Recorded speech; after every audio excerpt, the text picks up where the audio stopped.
주님의 이름으로 환영합니다. 성의로 3일 동안도 하나님께서 저희들 은혜 가운데 지켜주셨고 또 이 저녁에 이렇게 하나님 예배하고 또 찬양할 수 있게 하신 것 우리에게 얼마나 큰 은혜인지 모릅니다. 이 시간 마음을 다하고 힘을 다하고 뜻을 다해서 하나님께 예배드리기를 소망합니다. 다 같이 기도하겠습니다.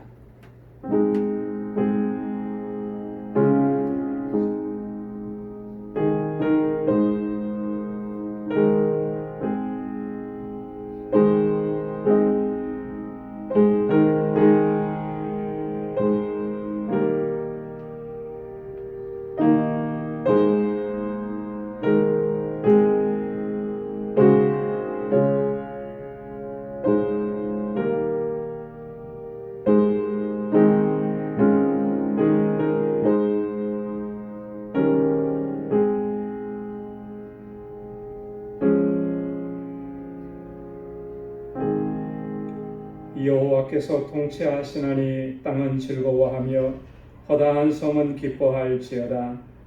구름과 흑암이 그에게 들렸고 의와 공평이 그 보좌의 기초로다.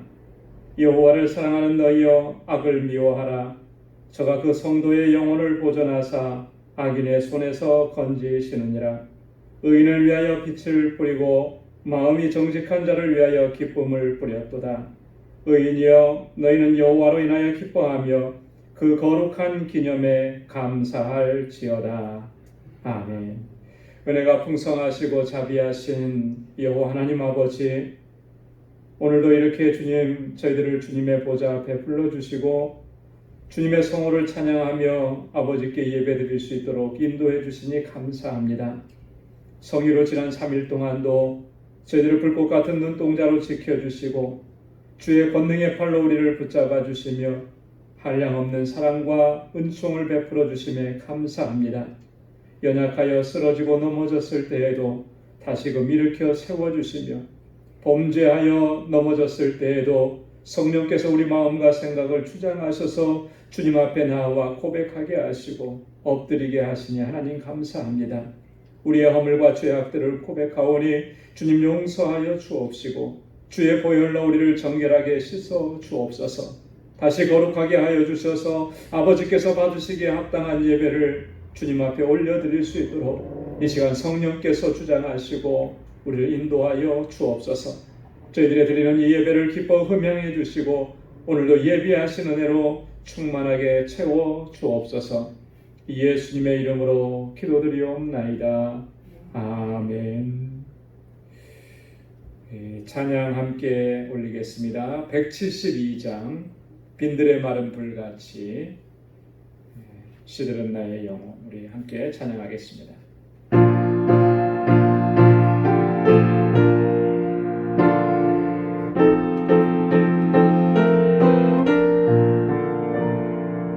빈들의 마른 불같이 시들은 나의 영혼,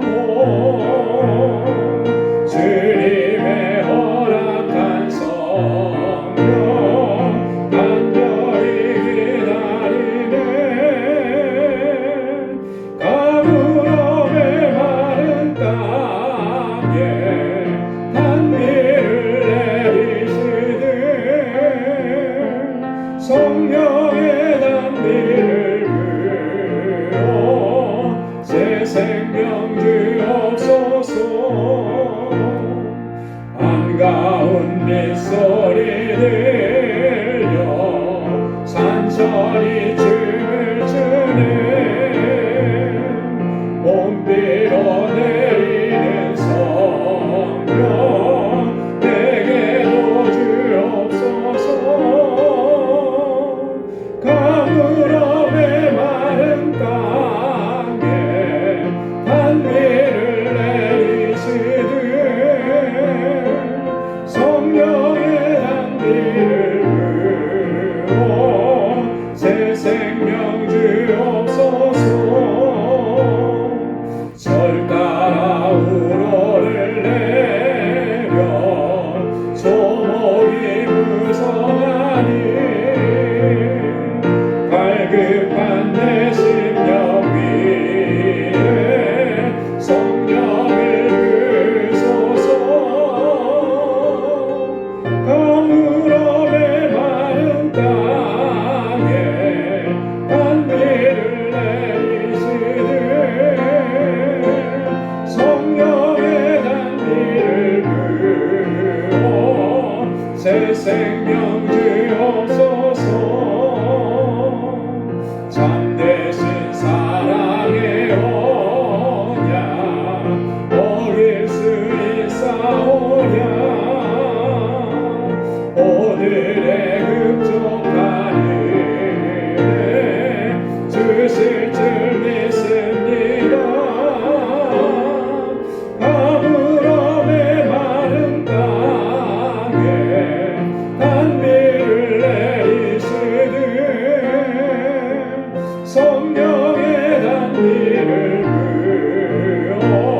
새 생명 주옵소서.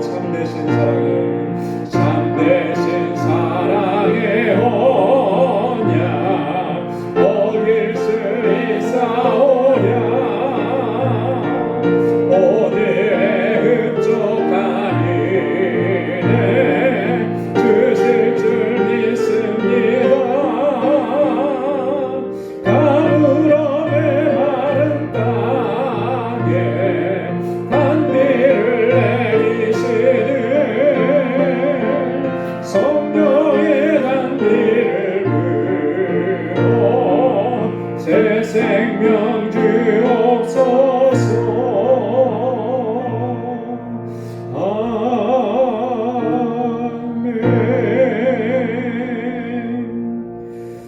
가물음에 마른 우리의 심령 마음밭에 주 성령의 단비를 흠뻑 내려 주실 줄로 믿습니다. 우리 찬송 178장 우리 힘차게 은혜가 풍성한 하나님은 박수하면서 힘차게 찬양하겠습니다.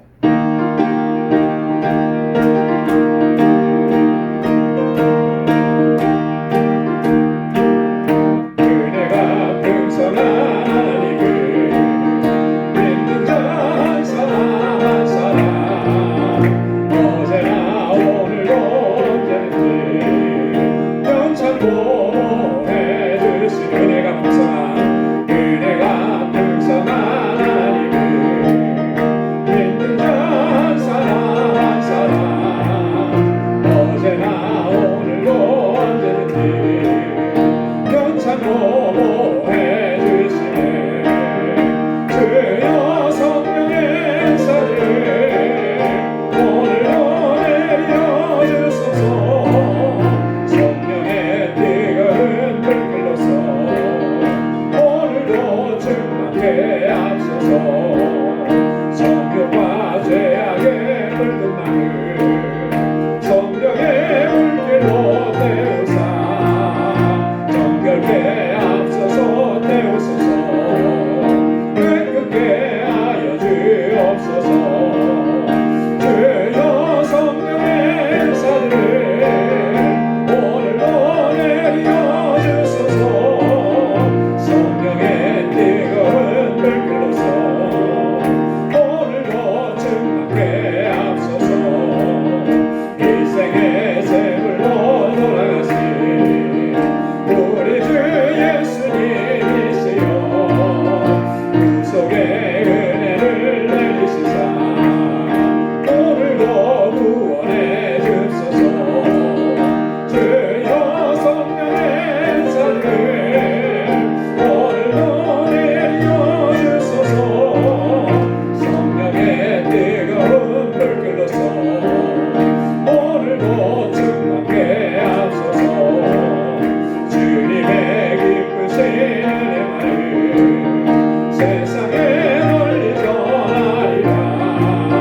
하늘의 능력과 권세로서 오늘도 입혀 주옵소서. 주님의 기쁘신 은혜만을 세상에 널리 전하리라. 하늘의 능력과 권세로서 오늘도 입혀 주옵소서. 주여 성령의 은사를 오늘도 내려주소서. 성령의 뜨거운 불길로서 오늘도 충만케 앞서서 주여 성령의 은사를 오늘도 내려주소서. 성령의 뜨거운 불길로서 오늘도 충만케 앞서서.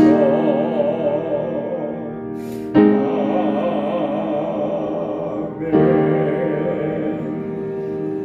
주의 성령으로 충만케 하실 줄로 믿습니다. 174장 성령의 은사를 함께 찬양하겠습니다.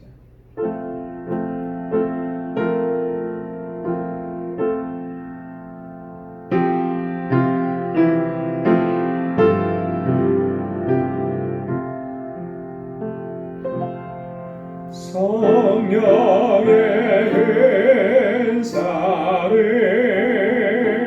나에게 채우사 주님의 사랑 본받아 나 살게 하소서. 성령의 은사를 나에게 채우사 정결한 마음 가지고 나 행케 하소서. 성령의 은사를 나에게 채우사 더러운 세상 물욕을 다 태워주소서. 성령의 은사를 나에게 채우사 영원한 주님 나라에 나 살게 하소서. 3절 4절이요. 성령의 은사를 나에게 채우사 더러운 세상 물욕을 다 태워주소서. 성령의 은사를 나에게 채우사 영원한 주님 나라에 나 살게 하소서.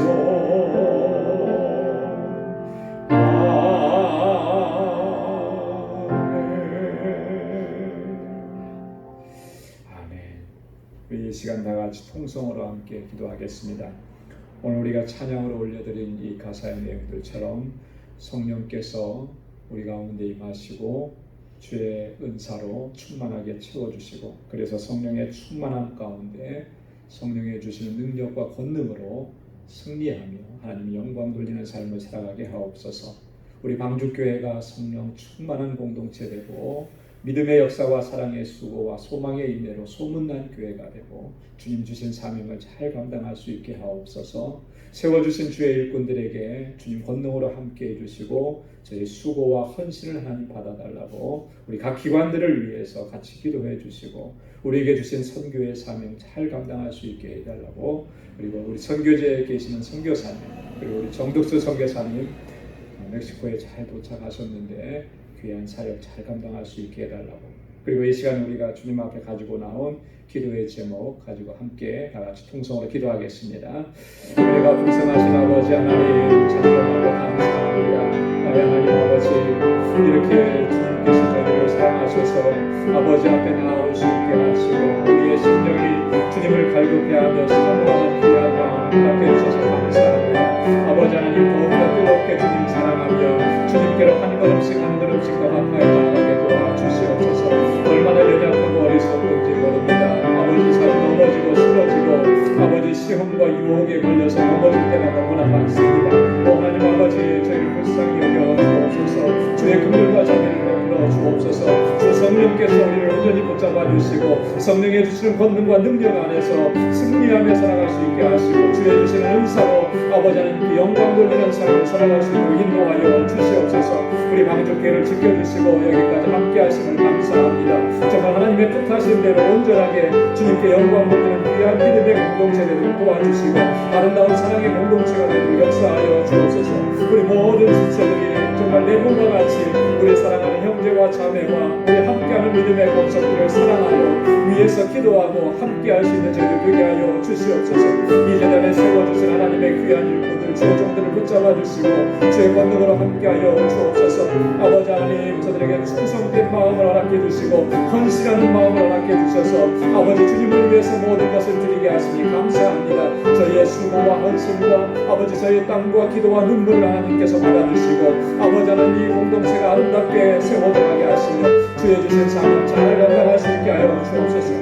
우리의 지체들 가운데 연약한 사랑하는 자녀들 주께서 만져주시고 위로하시고 온전하게 회복시켜 주옵소서. 모든 염려와 근심과 걱정은 다 주님께 맡길 수 있게 하여 주옵시고 하나님의 주시는 평강으로 다스려 주시옵소서. 아버지 하나님 주 앞에 나와서 엎드리게 하시고 깨어 기도하게 하시고 주의 말씀 붙잡고 믿음으로 살아가게 도와주옵소서. 이 재단에 속한 모든 어린 심령들과 사랑하는 학생들 청년들을 붙잡아 주시고 정말 이 세대에 하나님께서 귀하게 쓰는 일꾼들이 다 될 수 있도록 역사하여 주시고 저희를 위해서 수고하고 애쓰는 우리 모든 교사들과 우리 전도사님들의 능력과 권능과 은혜로 함께하여 주시옵소서. 우리 선교지에서 사역하시는 모든 선교사님들과 그 가정과 선교지를 붙잡아 주시되 특별히 아버지 하나님 멕시코 알라메다 아버지께서 정말 이곳에 주님의 몸된 교회를 세우셨고 아버지 주의 종 우리 전국수 선교사님 아버지께서 그곳에 세워주셨고 아버지 많은 사역자들을 함께하게 하시길 감사합니다. 아버지 저들에게 능력과 권능으로 함께하시고 강건하게 하시며 아버지 알라메다 방주교회가 든든하게 서가고 그 지역사회를 구원으로 인도하는 귀한 구원의 방주가 되게 도와 주시옵소서. 오늘 이 시간에도 주님 앞에 저희들 마음의 소원을 가지고 주님 간구하고 아뢰고 부르짖습니다. 사랑하는 주의 종들의 그 간절한 부르짖음을 주님께서 귀 기울여 들어주시고 아버지 하나님 저희들의 삶 가운데 허락하여 주시길 간절히 원합니다. 특별히 아버지는 우리 사랑하는 믿음의 권속들이 정말로 이 어려운 때를 잘 이겨나갈 수 있도록 주께서 늘 붙잡아 주시었고 만나와 매출하기로 저희 필요한 것들을 채워주셔서 부족함이 없게 하여 주옵시고 늘 주의 주시는 기쁨으로 충만케 하여 주옵소서.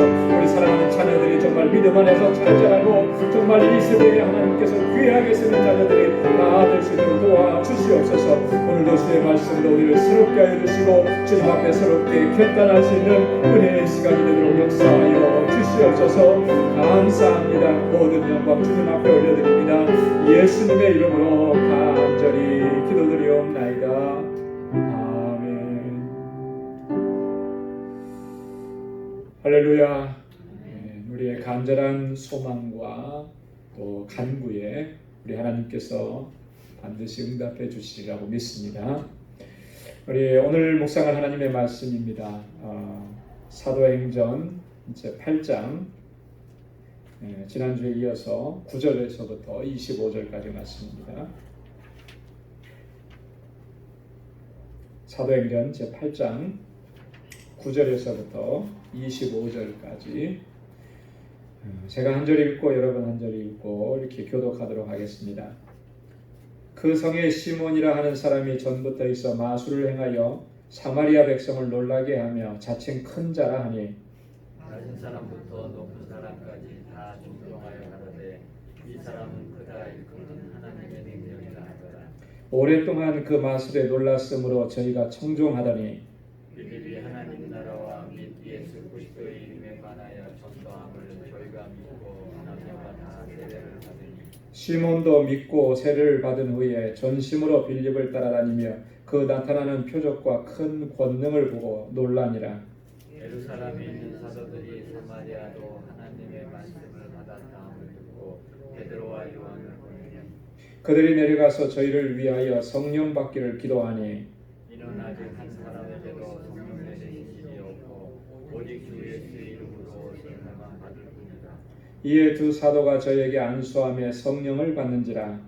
시몬이 사도들의 안수함으로 성령 받는 것을 보고 눈을 들여 가로되 이 권능을 내게도 주어 누구든지 내가 안수하는 사람은 성령을 받게 하여 주소서 하니 베드로가 가로되 내가 하나님의 선물을 돈 주고 살 줄로 생각하였으니 네 은과 내가 함께 망할지어다. 하나님 앞에서 내 마음이 바르지 못하니 이 도에는 내가 관계도 없고 분깃될 것도 없느니라. 그러므로 너의 이 악함을 내게 하고 죽게 기도하라. 혹 마음에 품은 것을 사하여 주시리라. 내가 보니 너는 악독이 가득하며 불의에 메인 바 되었도다. 시몬이 대답하여 가로되 나를 위하여 주께 기도하여 불가능한 것이 하나도 내게 임하지 말게 하소서 하니라. 다 함께요. 두 사도가 주의 말씀을 증거하여 말한 후 예루살렘으로 돌아갈새 사마리아인의 여러 촌에서 복음을 전하니라. 아멘. 오늘 함께 봉독한 본문의 말씀은 사마리아 지역에서 일어났던 한 사건, 그 마술사 시몬의 사건에 관한 이야기가 오늘 본문에 기록이 되어 있습니다. 그리고 예루살렘 교회에서 파송했던 베드로와 요한이 이 사마리아 지역에 가서 사역했던 그런 내용들을 오늘 본문에 기록을 해놓고 있습니다. 이 두 부분으로 이렇게 나눠집니다. 마술사 시몬이 그 복음을 영접하고 빌립을 따르던 이런 내용들하고 또 그 마술사 시몬을 통해서 보여주었던 또 부정적인 측면들을 이 베드로가 어떻게 다루고 있는지 이런 부분들을 이렇게 둘로 나눠서 볼 수 있습니다. 첫 번째는 9절부터 13절까지 마술사 시몬에 대한 이야기가 나옵니다. 시몬이라고 하는 이름은 당시에 이스라엘에서는 굉장히 흔한 이름이죠. 그죠? 우리가 잘 알고 있는 베드로도 시몬이에요. 그죠? 시몬 베드로. 굉장히 흔한 이름 중에 하나가 이제 시몬입니다. 특별히 이 시몬이라고 하는 본문에 나오는 시몬은 마술사였다 이렇게 기록을 하고 있잖아요. 근데 이 시몬이라는 사람이 어느 정도의 마술을 행하던 사람이었나? 그 한국에 최근에 보니까 이렇게 그 마술을 하는 사람들이 많이 또 늘었더라고요. 그래서 이제 마술사들 세계 대회도 있고. 한국 사람 출신이 이제 마술 대회 나가서 우승도 하고 이랬던 일들이 있더라고요. 지금 하는 그런 마술하고는 조금 개념이 좀 다를 겁니다. 근데 오늘 9절 말씀에 보면 이 시몬이 어느 정도였냐면 그가 마술을 행하여서 사마리아 백성을 놀라게 하며 사마리아 백성들을 놀라게 하고 자칭 큰 자라 했다. 자칭 큰 자라 했다. 그 순교자 저스틴이라고 하는 사람에 의하면 이 마술사 시몬은요, 이 사마리아 출신이라고 합니다. 이 사마리아에서 태어나서 애굽으로 유학을 갔대요. 요즘식으로 표현하니까 이제 애굽으로 유학을 갔다 그랬죠. 애굽에까지 가서 뭘 배워온 거예요. 마술을 배워오고 애굽의 그 철학들을 배워왔다는 거죠. 그리고 나서 이제 다시 사마리아로 돌아와서 이 사마리아에서 이 마술을 행하면서 그렇게 활동했던 사람이다. 이렇게 기록을 남기고 있습니다. 이 마술이라고 하는 게요, 그 고대 사회에 있어서는 굉장히 성행을 했었습니다. 고대 바벨론에서도 그렇고 애굽에서도 마술이 굉장히 성행했어요. 마술사들이. 그래서 그 역할들이 대단했죠. 역사도 굉장히 깊습니다. 여러분이 마술사 혹은 술사라 이렇게 표현을 하는데 고대 이집트에서 우리가 발견할 수 있는 마술사들의 역할을 보면 언제까지로 거슬러 올라가냐면요. 성경의 기록에 의하면 출애굽 시대로까지 올라갑니다. 그죠? 그래서 하나님께서 모세를 이스라엘의 구원자로 바로에게 보내실 때 권능을 주셨어요. 그죠? 이적을 행하고 표적을 행할 수 있는 권능을 주셨는데 이 바로의 궁정에 있었던 술사들이 어느 정도까지는 그걸 따라 했다라고 하는 거죠. 그러니까 애국은 그런 거에 아주 왕성했던 그런 역사들이 있습니다. 이것이 이제 점점 팔레스틴 지역에까지도 들여와서 이 팔레스틴 지역에도 굉장히 유행했던 것. 그러니까 이 사마리아 지역에서 이 마술사 시몬이라고 하는 사람이 그렇게 이제 이름을 얻은 거죠. 유명세를 타고 그런 것입니다. 백성들을 놀라게 했다라고 했잖아요. 놀라게 했다. 마술을 행하는 것마다 깜짝깜짝 놀라는 건데 단순히 이게 정말 놀랍다 이런 의미가 아니고 백성들의 마음을 완전히 사로잡아 버린 거예요. 황홀하게 했다라고 하는 그런 의미입니다. 그래서 헬라어에는 보면 엑시스타노라고 하는데 엑시스타노 황홀하게 만들었다. 여러분 진짜 그 마술을 행하는 거 보면 다 이게 눈속임이고 그런 거 다 알면서도 그걸 이렇게 쳐다보고 있으면 놀랍고 어떨 때는 그냥 황홀한 그런 모습까지도 느껴지잖아요. 그죠? 그것보다 더 심했던 거죠.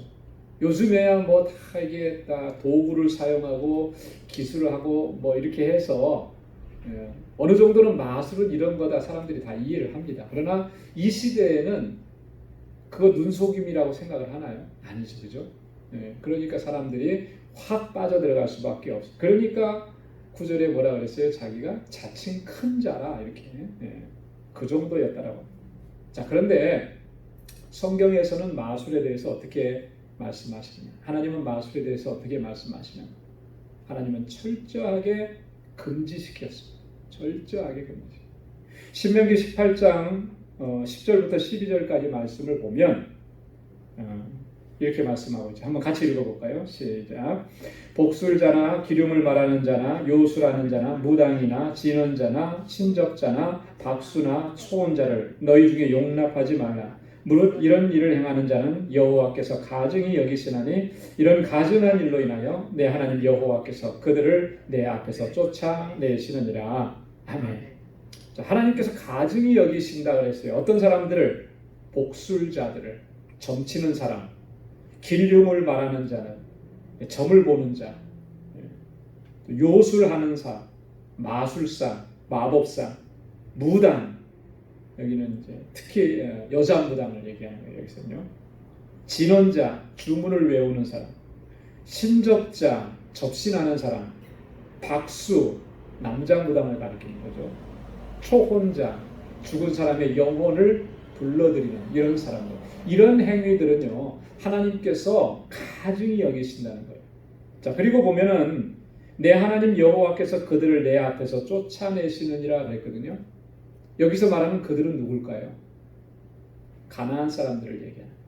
이스라엘 백성들이 이제 장차 들어가서 가나안 땅에 거하는데 가나안 땅에 사는 그 족속들을 왜 쫓아내느냐면 하나님께서 이렇게 가증히 여기시는 일들을 그들이 행하고 있기 때문에 하나님 쫓아내신다. 그러니까 하나님께서 이처럼 금지하시고 이렇게까지 가증히 여기시는 거예요. 자, 그런데 뒤에도 좀 나오지만 이 마술사 시몬이 이런 일들을 행하는데 뭐라고까지 얘기하느냐면 하나님의 능력이다, 하나님의 권능이다 이렇게까지 표현해요. 자, 사람들이 이것은 하나님의 권능이다 이렇게 말했다라고 하는 건 뭘 의미하는 거겠습니까? 짐작해 볼 때 시몬이 지금 마술을 행하면서 하나님의 이름을 빙자해서 이런 일을 했다라고 하는 것을 우리가 짐작해 볼 수가 있는 거죠. 하나님은 철저하게 그걸 금지시켰는데 성경은 그걸 분명하게 우리에게 증거하는데 이 시몬은 그렇게 행했던 거예요. 하나님의 이름을 빙자해서 마술을 행하고 술법을 행하고 사람들의 마음을 현혹시키고 이렇게 했던 사람이었다라고 하는 거죠. 자, 그러니까 10절 말씀에 보면 빈부 귀천을 막론하고 사람들이 다 시몬에 하는 말이라면 다 청종을 했어요. 그래서 이 사람을 크다 일컫는 하나님의 능력이라 이렇게 칭송을 했다라고 하는 것이죠. 그런데 그 마술사 시몬의 영향력은요 상당히 오랫동안 이 영향력을 발휘했던 것을 볼 수가 있습니다. 그 11절 말씀에 보면 오랫동안 그렇게 했다라고 하는 거죠. 자, 그런데 이런 마술사 시몬이 12절 13절에 보면 빌립이 전하는 복음을 듣고 그가 복음을 받아들입니다. 그죠? 복음을 받아들이고 빌립을 따르게 돼요. 자, 근데 여기서 보면 빌립이 복음을 전했다라고 했는데 빌립이 전한 복음의 그 핵심은 뭐였는가라고 하는 거죠. 어떤 복음을 전했는가? 우리가 이것도 잠시 좀 살펴보고 가는데요. 빌립이 전한 복음은 그 핵심적인 내용은 두 가지였습니다. 뭐냐면 첫째는 하나님 나라. 하나님 나라를 전했다. 여러분, 이 복음의 핵심은 하나님의 나라입니다. 하나님의 나라. 하나님의 나라를 다른 말로는 뭐라 그러죠? 천국이라고 하죠. 천국. 그죠? 네, Kingdom of God이라고 그러는데 천국이라고 얘기해요. 이 하나님 나라는 복음의 핵심입니다. 그래서 예수님께서 처음에 복음을 선포하시고 말씀을 선포하셨을 때 첫 마디가 뭐였다고 그랬습니까? 예수님이 처음에 입을 열어서 딱 대중을 향해서 선포하신 말씀이 뭐예요? 이건 꼭 기억해야 되는데요. 회개하라, 천국이 가까웠느니라. 마태복음 4장 17절이에요. 회개하라, 천국이 가까웠다. 하나님 나라가 가까웠다. 예수님께서 이 땅에 오심으로 인해서 이제 하나님 나라가 이 땅에 임하는 거예요. 가까이 왔다는 거예요. 그러니까 어떻게 해야 된다는 겁니까? 자기 마음대로 살던, 자기 생각대로 살았던 이 삶을 이제 회개해야 된다라고 하는 거죠. 그리고 이 하나님의 나라를 받아들여야 된다라고 하는 것을 말씀을 합니다. 이 하나님 나라라고 하는 것은요, 우리가 조금 더 신중하게 생각해야 되는 게, 이게 어떤 지리적인 개념이 아니에요. 많은 경우에 이제 하나님 나라 하면은 지리적인 개념으로 많이 생각을 합니다. 그래서 어떤 교파에서는 예루살렘이 다시 회복되어지면 그것에 하나님 나라가 임한다 이렇게 얘기하고 그러는데, 성경에서 하나님 나라라고 했을 때는 지리적인 개념을 강조하는 게 아니고 하나님의 통치와 다스리심을 강조하는 거예요. 하나님의 통치와 다스리심. 하나님께서 통치하시고 하나님께서 다스리시는 그곳이 바로 하나님의 나라. 자, 그러니까 천국 백성 하면은 어떤 사람이 천국 백성이 되는 겁니까? 하나님의 백성 하면 어떤 사람이 하나님의 백성이겠어요? 하나님의 통치와 하나님의 다스리심을 받아들이고 그리고 온전하게 복종하고 순종하면서 살아가는 사람, 그 사람이 바로 하나님 나라 백성이라고 하는 것이죠. 그래서 우리가 하나님 나라 천국을 얘기할 때 그 천국을 죽어서만 가는 곳으로 생각하면은 안 되고요. 그죠? 물론 죽어서 가는 곳도 거기가 천국은 맞아요. 하지만 예수님께서 말씀하실 때 그 천국의 의미는 거기에만 두고 얘기하신 게 아니에요. 이 땅에서 천국은 너희 마음 가운데, 너희 가운데 있느니라고 하셨을 때 그 의미가 뭐냐? 하나님의 통치와 다스리심을 받아들여라. 그리고 순종하라. 그곳이 바로 천국이다. 그러면 우리의 심령이 천국인 거예요. 그래서 우리가 하나님의 말씀, 통치와 주님의 명령을 순종하면서 하나님의 백성으로 살아갈 수 있는 우리 모두가 될 수 있기를 소망합니다. 이 복음의 핵심의 두 번째 핵심은 뭐냐면 예수 그리스도의 이름인 것이에요. 한번 따라서 해보시기 바랍니다. 예수 그리스도의 이름. 예수 그리스도의 이름이 복음의 핵심입니다. 그래서 12절에 보면 빌립이 뭘 전했다고 했냐면, 첫째는 하나님 나라에 대해서, 그리고 두 번째는 예수 그리스도의 이름에 관해서 전도했다, 전했다, 그렇게 얘기하죠. 자, 마태복음 1장 21절에 보면 예수님이 탄생하시기 전에 가브리엘 천사를 통해서 이 아기의 정체성에 대해서 분명하게 선언을 해줍니다. 이름을 뭐라고 하라고요? 예수라 하라. 이는 그가 자기 백성을 저희 죄에서 구원할 자입니다. 예수의 이름이 복음이라 그랬는데 왜 복음이냐? 자기 백성을 저희 죄에서 구원할 자이시기 때문에 그렇더라고요. 또 마태복음 1장 23절에는 또 다른 이름을 말씀해 주셨잖아요. 임마누엘이라 하리라 그랬어요. 임마누엘은 무슨 뜻이라고 그랬습니까? 번역하면 하나님이 우리와 함께 계시다. 예수님께서 이 땅에 오신 것이 우리에게 보여주시고 증거하는 게 뭐냐면 하나님이 우리와 함께 하신다는 것을 보게 하신 거예요. 그걸 우리에게 보여주셨다라고 하는 거죠. 자, 그러니까 예수 그리스도의 이름은 복음의 핵심인 거죠. 그래서 사도들이 이적을 행할 때도 그렇고요, 표적을 행할 때도 그렇고, 복음을 전할 때도 그렇고 항상 뭘 전했습니까? 예수의 이름을 증거한 거예요. 그래서 사도행전 3장 6절에 보면 성전 미문에 앉아있던 안진뱅이에게 그를 일으켜 세울 때 뭐라고 했습니까? 내가 너에게 명하노니 일어나라, 이렇게 안 했잖아요. 그죠? 나사렛 예수 그리스도의 이름으로 일어나라. 할렐루야. 예수 그리스도의 이름으로 일어나라는 거예요. 예수 그리스도의 이름이 능력이고 권능이라고 하는 거예요. 그리스도께서 너를 일으키신다라고 하는 거죠. 사도행전 4장 12절에도 보면 천하 인간의 구원 얻을 만한 다른 이름을 주신 적이 없다. 구원 얻을 만한 다른 이름을 주신 일이 없어요. 구원 얻을 만한 이름은 오직 하나. 뭐예요? 예수. 예수의 이름만이 우리를 구원하시는 이름이다라고 하는 거예요. 이게 복음의 핵심인 거예요. 빌립이 전한 것은 바로 하나님의 나라 그리고 예수 그리스도의 이름, 이 두 가지를 증거.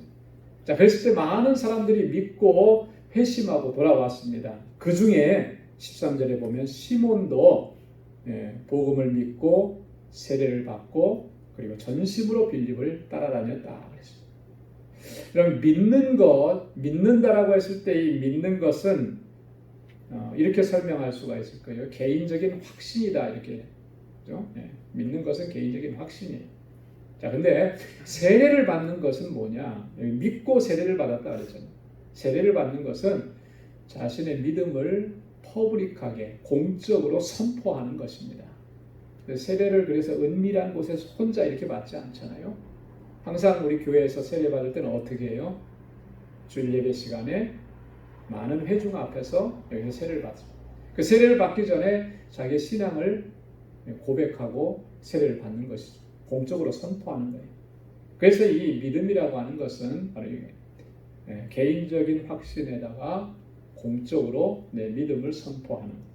그래서 로마서 10장 10절에 보면 사람이 마음으로 믿어 의에 이르고 입으로 시인하여 구원에 이르느니라. 마음으로 믿어서 의에 이르고 의에 이른다는 말, 또 입으로 시인해서 내 입으로 시인한다는 것은 다른 사람들 앞에서 시인하는 거 아니에요. 구원에 이른다. 의에 이른다라는 말이나 구원에 이른다는 말이나 다 같은 말이에요. 그렇죠? 구원이라고 하는 같은 의미인데 마음으로 믿는 것뿐만 아니라 입으로 시인하는 것도 중요하다. 이 두 가지가 같이 있어야 된다라고 하는 것이죠. 시몬의 회심은 사마리아 사람들에게 상당한 영향력을 끼쳤을 것으로 이렇게 추정해 볼 수가 있습니다. 그렇죠? 그 전에도 대단한 영향력을 끼쳤는데 그 사람이 돌아섰다 그러니까 얼마나 많은 사람들에게 영향을 끼쳤겠어요. 오래전에 한 10여 년 전에 제가 이렇게 사무실에서 이렇게 책을 이렇게 보다 보니까 그분이 쓴 책이 있더라고요. 지성에서 믿음으로 온가요? 지성에서 영성으로. 이어령 박사가 철저하게 무신론자로 살던 사람이 그 딸의 그 아픔과 고통 이런 것들을 겪으면서 주님을 만난 거예요. 그리고 나서 이제 책을 쓰고 이렇게 본인의 신앙을 공적으로 고백합니다.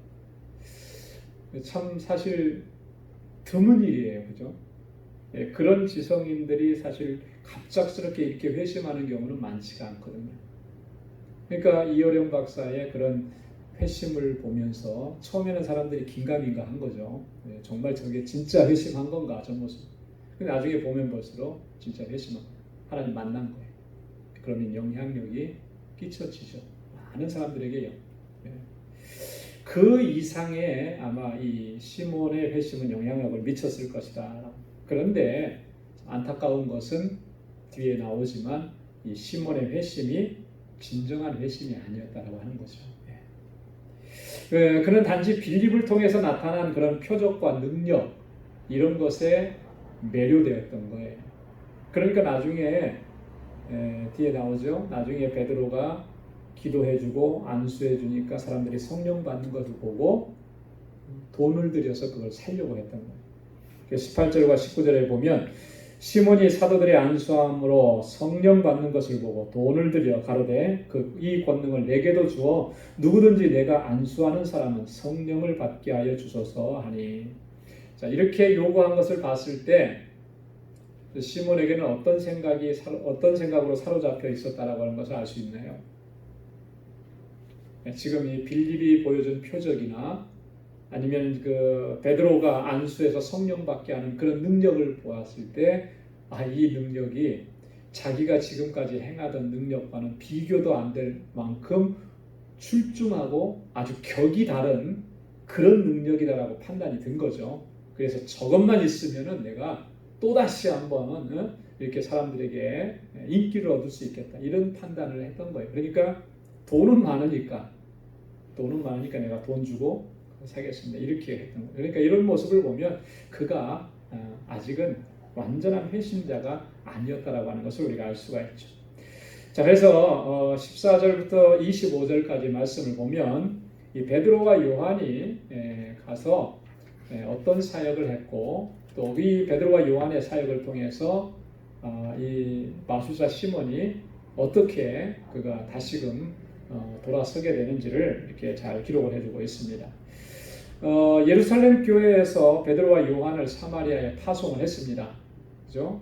14절에 보면 사마리아 지역이 복음을 받아들였다, 많은 사람들이 주께로 돌아왔다 하는 이 소식을 듣고 이제 사마리아 지역이 선교의 전초 기지가 될 수 있다라고 그런 판단을 한 거죠. 그러니까 당시에 예루살렘 교회에서 가장 기둥과 같이 쓰임 받았던 베드로와 요한을 그쪽 지역에 이렇게 파송을 하게 된 것입니다.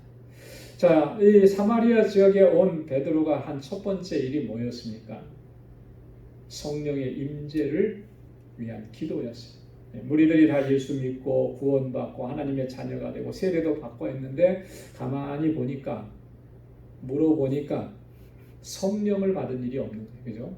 그래서 그들을 위해서 안수하고 기도하면서 성령께서 임하시기를 간절하게 기도했던 것입니다.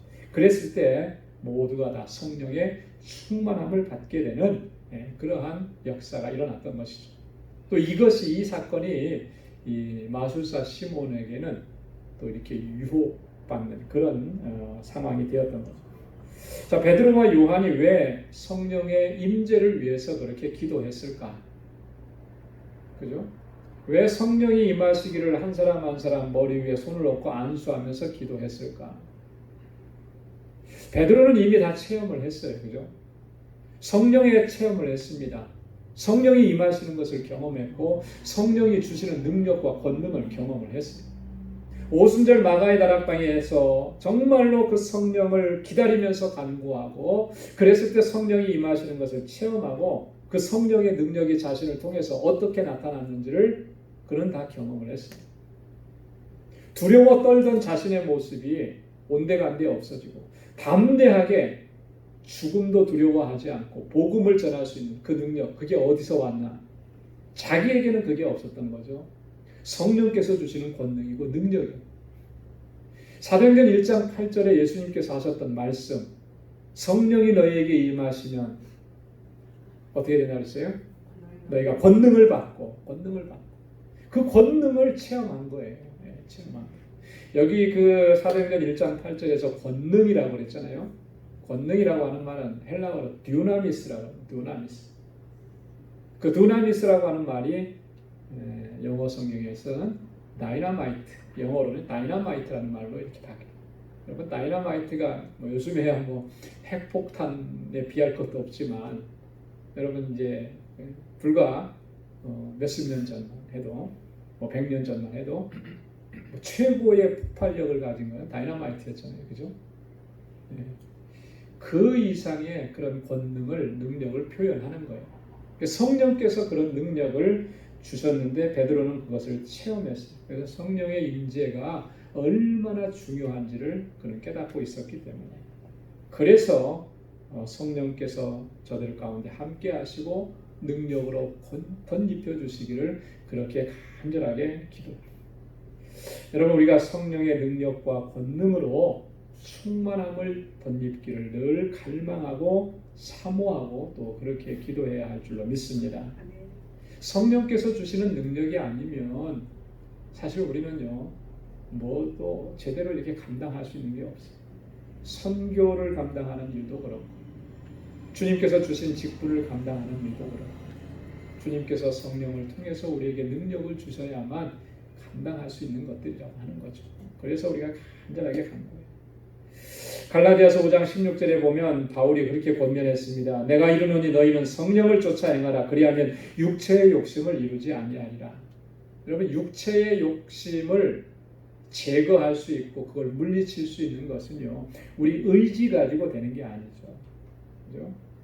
성령께서 능력으로 우리 가운데 역사하셔야 물리칠 수가 있다라고 하는 것입니다. 18절과 19절에 보면 마술사 시몬이 성령이 임하는 이 모습을 보면서 망령된 행위를 하죠. 앞에서도 말씀을 드렸습니다. 19절에 보면 이 값없이 주시는 하나님의 은혜, 은사를 돈을 주고 사려고 했다라고 하는 거예요. 하나님께서 거저 주시는 은사, 거저 주시는 은혜를 돈으로 그걸 다 살 수 있겠다. 이런 행위는요, 하나님께 대한 모독입니다. 그리고 그것은 망령된 행위. 그리고 이것은 장차 하나님의 진노를 피할 수가 없게 된다라고 하는 거예요. 그런데 오늘날에도 보면 참 이런 일들이 참 비일비재하게 일어나요. 하나님께서 은사로 주셨는데 하나님께서 주신 그 은사로 하나님의 영광을 위해서 그 은사를 사용하지 아니하고 교회의 유익을 위해서 성도의 유익을 위해서 사용하지 아니하고 자기 유익을 위해서 자신의 부귀와 자기 영화를 추구하는 일들이 주변에 얼마나 많이 있었느냐. 이단들이나 사이비들만 그렇게 했느냐. 꼭 그렇다고까지는 말 못하겠습니다. 기성교단 안에서도 이런 일들이 얼마나 많이. 돈이면 뭐든지 다 될 수 있고 물질 만능주의가 어떤 교회와 신앙 안에 들어와서 그것을 추구해라. 하나님께서 은혜를 주셨는데 은혜로 감당해야 되는 것들 그걸 물질로서 하는. 임직식 할 때 한동안 이게 문제가 됐던 적이 있죠. 한국 교회. 임직식 할 때 어떤 교회들에서는 상상을 초월하는 감사 헌금을 강요하는 이런 일들도 종종 있었어요. 그래서 문제가 많이 심각해져요. 여러분, 하나님께서 은혜로 내게 직분을 허락해 주시고 그 자리에 세워주셨는데 그걸 어떤 물질로서 그것을 그 자리에 서게 되는 것을 물질로서 표현을 해야 된다라고 하는 그것을 강요하고, 여러분 이것은요 하나님께서 주신 은혜를 까먹는 거예요. 굉장히 심각한 거죠. 어떤 교회는 뭐 그랬대요. 장로가 되려고 하면 얼마를 해야 돼. 권사가 되려고 하면 얼마 해야 돼. 이게 그냥 다 불문율로 정해져 있다는 거예요. 왜 이게 말이 되는 거겠습니까? 어떤 경우에는 또 교단의 총회장 선거를 하는데 수억 원씩 돈을 써가면서 총회장 선거를 하고, 여러분 이 총회장으로 나가서 이렇게 하겠다라고 하는 것은 섬기겠다고 하는 거잖아요, 그죠? 근데 그걸 하기 위해서 교인들이 어렵게 힘들게 정말 감사함으로 헌금한 걸 가지고 그렇게 쓸 수가 있겠네요. 이게 굉장히 심각한 거죠. 한국 교회가 정말 급격하게 이렇게 쇠락하게 된 원인이 많이 있을 텐데요. 그 중에 하나가 이런 것들이, 이런 걸 아무렇지도 않게 생각하는, 이런 게 문제가 되는 거예요. 그렇게 하고도 그것이 아무런 이게 잘못된 것에 대한 인식이 없다면 그러면 하나님의 진노를 피할 길이 없게 되는 거죠. 여러분, 하나님께서 우리에게 은혜로 허락해 주셨고 은사로 주신 것들은 오직 하나님의 영광을 위해서만 사용해야 할 줄로 믿습니다. 하나님께서 기뻐하시는 일을 위해서 행하라고 우리에게 그런 은사를 주셨다라고 하는 거예요. 이 마술사 시몬이 그랬기 때문에 베드로가 아주 강하게 책망을 합니다. 그죠? 그리고 20절부터 25절에 보면 회개를 촉구해요. 베드로가 하는 이 말은요, 그 안에는 조금도 부드러움이라는 게 없어요. 얼마나 강력한지 추상 같은 그런 어조로 이렇게 얘기해요. 20절에 보면 하나님의 선물을 돈 주고 살 줄로 생각하였으니 내 은과 함께 망할지어다. 너는 망한다. 망할지어다. 여러분, 이 누구를 향해서 망할지어다, 저주받을지어다 이런 말 하기가 쉽습니까? 쉽지 않은 얘기죠. 근데 그렇게 했어요. 왜? 그만큼 지금 이 마술사 시몬이 하는 행위는 망령된 행위라고 하는 것을 보여준다라고 하는 것이죠. 성경에도 보면은 하나님이 주신 은사를 이렇게 받아들이고 이렇게 사용했다가 마지막에 정말 비참하게 그 마지막을 맞이했던 사람들이 있습니다. 그 중에 한 사람이 바로 이 엘리사의 사환 게하시라고 하는 사람, 그죠?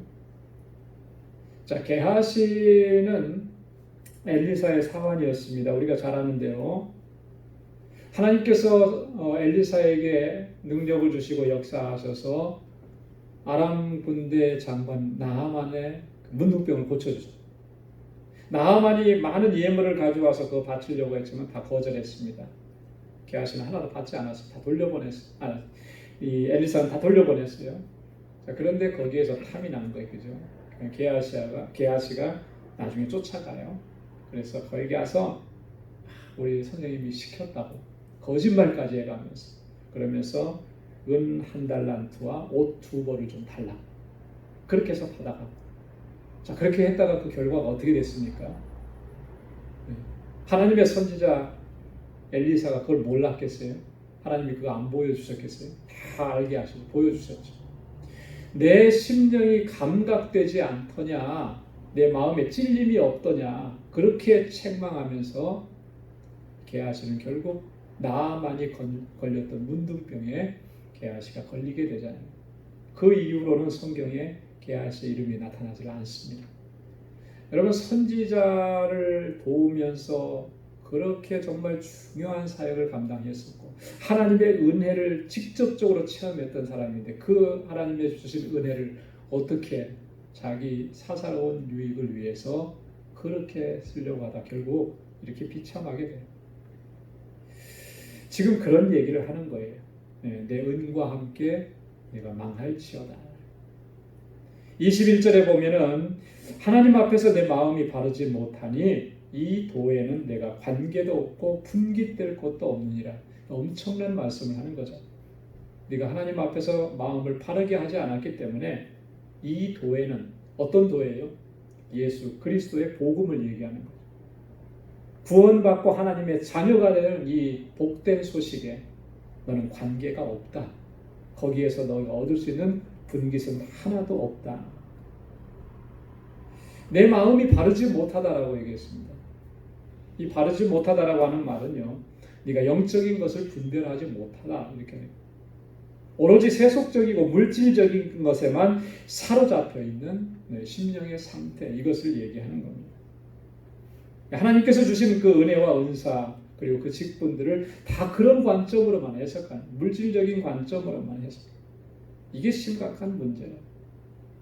혹시나 우리도 그렇게 생각하고 있지는 않는지, 우리 안에 그런 모습은 있지는 않는지 우리가 잘 살펴봐야 돼요. 그리고 바르지 못한 우리의 마음을 하나님 앞에서 바르게 세워가야 할 줄로 믿습니다. 자, 그래도 이 마술사 시몬에게는요, 하나님의 긍휼이 임했던 것 같아요. 뭐냐면 22절에 보니까 베드로가 회개를 촉구합니다. 한번 22절 같이 한번 읽어볼까요? 시작. 그러므로 너의 이 악함을 회개하고 주께 기도하라. 혹 마음에 품은 것을 사하여 주시리라. 이거는 좀 은혜입니다. 은혜. 그죠? 너의 이 악함을 회개하고 주께 기도하라. 자, 이게 왜 은혜인지 한 가지 사건하고 좀 비교를 해보면 알 수 있어요. 사도행전 5장에는 어떤 얘기가 나왔었죠? 아나니아와 삽비라 얘기가 나왔었죠. 그죠? 자, 베드로가 이 아나니아와 삽비라에 대해서 어떻게 했습니까? 이런 기회가 주어졌나요? 이 두 사람에게는 주어지지 않았잖아요. 그죠? 베드로의 말이 떨어지기가 무섭게 이 두 사람은 그 자리에서 즉사하고 말았어요. 회개할 기회조차도 주어지지가 않았던 거예요. 자, 그런데 지금 이 마술사 시몬에게는 회개할 수 있는 기회가 주어졌다고 하는 거죠. 여러분 회개할 수 있는 기회가 주어졌다라고 하는 게 이게 은혜인 겁니다. 은혜. 여러분 사람이 우리가 범죄하고도 회개하지 않게 되면 어떻게 되겠어요? 그건 뭐 뻔한 거잖아요. 그건 멸망인 거죠. 그게 심판인 거죠. 근데 이런 기회가 주어졌다라고 하는 것은 은혜인 것입니다. 은혜인 거예요. 자, 그래서 이 마술사 시몬이 제발 나에게 그런 일들이 일어나지 않게 당신이 좀 기도해 달라 이렇게 하게 되죠. 성경에는 그 뒤에 일들을 기록하고 있지는 않습니다. 하지만 분명히 마술사 시몬은 회개하고 돌아섰을 것이다. 그때의 그 끔찍했던 기억이 다시는 그런 생각을 하지 못하도록 만들었을 것이다 라고 하는 거죠. 우리의 마음이 항상 하나님 앞에서 바르게 설 수 있도록 우리가 늘 우리 자신을 살피고 하나님 앞에 세워가야 할 줄로 믿습니다. 어떻게 우리 마음을 하나님 앞에 바르게 세울 수가 있겠는가? 두 가지가 제일 중요한 것 같아요. 왜냐하면 첫째는 하나님의 은혜를 항상 기억하는, 나를 구원해 주시고 나를 사랑해 주신 그 하나님의 은혜를 늘 기억하고, 소가 이 여물을 먹으면 입 안에서 계속해서 되새김질 하듯이 그 은혜를 되새기고, 그리고 그 은혜를 잊지 않으려고 늘 힘쓰는 거예요. 그것이 우리가 하나님 앞에서 우리 마음을 바르게 세워가는 첫 번째 요소가 된다. 두 번째는요, 하나님의 말씀을 깊이 묵상을 해야 돼요. 하나님의 말씀을 깊이 묵상하고 우리의 심령이 무뎌지지 않도록 늘 성령의 도우심을 구해야 돼요. 여러분, 이 심령이 무뎌진다는 것처럼요, 비극이 없습니다. 그죠? 우리의 마음밭이 딱딱해진다는 것처럼 비극이 없어요. 이 마음밭이 딱딱해지면, 굳어져 버리면 은혜가 되는 게 하나도 없어요. 그죠? 은혜가 되는 게. 마음밭이 굳어져 버리면요, 감동이 되는 게 하나도 없어요.